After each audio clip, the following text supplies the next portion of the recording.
La Oumma de YouTube, que la paix soit sur vous. Bon, je vous avoue, je suis un petit peu contrarié parce que j'ai un compte Instagram et je m'aperçois qu'il y a un gros décalage entre le nombre d'abonnés sur mon compte Instagram et sur mon compte YouTube. Sachez que ce que je propose sur Instagram, je ne le propose pas sur YouTube.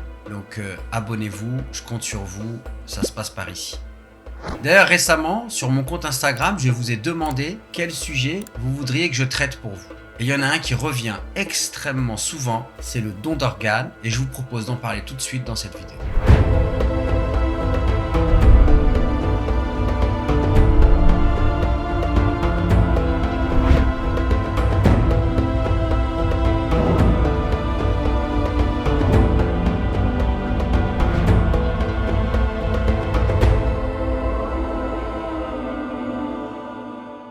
Avant d'aborder la question du don d'organes, j'aimerais rappeler un certain nombre de choses qui sont essentielles pour comprendre cette question. Premièrement, dans la science de Maqasid al-Sharia, c'est-à-dire les objectifs de l'islam, les objectifs de la Sharia, il y a la préservation de la vie. Et tout est fait pour préserver la vie humaine. D'ailleurs, dans le Coran, Allah subhanahu wa ta'ala nous dit « Quiconque sauve une vie, eh bien c'est comme s'il avait sauvé l'humanité tout entière. » La deuxième chose, c'est qu'il y a beaucoup de questions nouvelles qui se posent aux musulmans aujourd'hui. Et on ne pourra y apporter des réponses que si on accepte de mener une réflexion nouvelle. Et Dieu merci, il y a un certain nombre de conseils de savants, dont le Conseil européen de la fatwa qui est basé en Irlande, ou Al-Majma' al-Fiqh al-Islami qui est basé à la Mecque et qui dépend de la Ligue islamique mondiale, qui ont répondu à ce genre de questions en réunissant beaucoup de savants, des médecins, et qui nous ont donné des points de repère sur la question du don d'organes.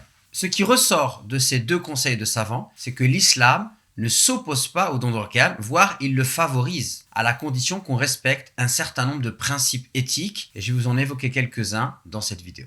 Le premier principe, c'est que pour qu'on puisse faire du don d'organes, il faut qu'on soit sûr que l'opération qu'on va mener va avoir plus d'avantages que d'inconvénients. Car il est possible dans certains cas que certains médecins vous poussent à faire une greffe, par exemple, alors qu'il y a des risques qu'il y ait plus d'inconvénients que d'avantages, et dans ce cas-là, islamiquement parlant, cela n'est pas acceptable. Ensuite, beaucoup de savants ont dit, à partir du moment où l'organe qu'on va prélever se renouvelle, alors il n'y a pas de problème, comme par exemple les cheveux ou la peau. Les savants musulmans ont précisé également qu'il est interdit de prélever un organe vital d'une personne vivante. Par exemple, pas prendre le cœur d'une personne vivante pour le greffer à une autre personne pour lui assurer la vie. Dans ce cas-là, bien évidemment, cela n'est pas possible. Par contre, on peut prélever un organe d'une personne vivante pour le greffer à une autre personne et lui sauver la vie, mais il faut que l'organe qu'on va prélever à cette personne vivante ne soit pas un organe vital, ni un organe apparent, comme par exemple une main ou un œil ou un pied. Mais par exemple, il est connu que la greffe du rein, on peut prendre le rein d'une personne vivante et le greffer à une personne pour lui garantir la vie. Et dans ce cas-là, la personne à qui on a prélevé le rein, elle peut tout à fait assurer sa vie, puisque c'est connu que des personnes arrivent à vivre avec un rein. D'ailleurs, cette pratique médicale est connue aujourd'hui.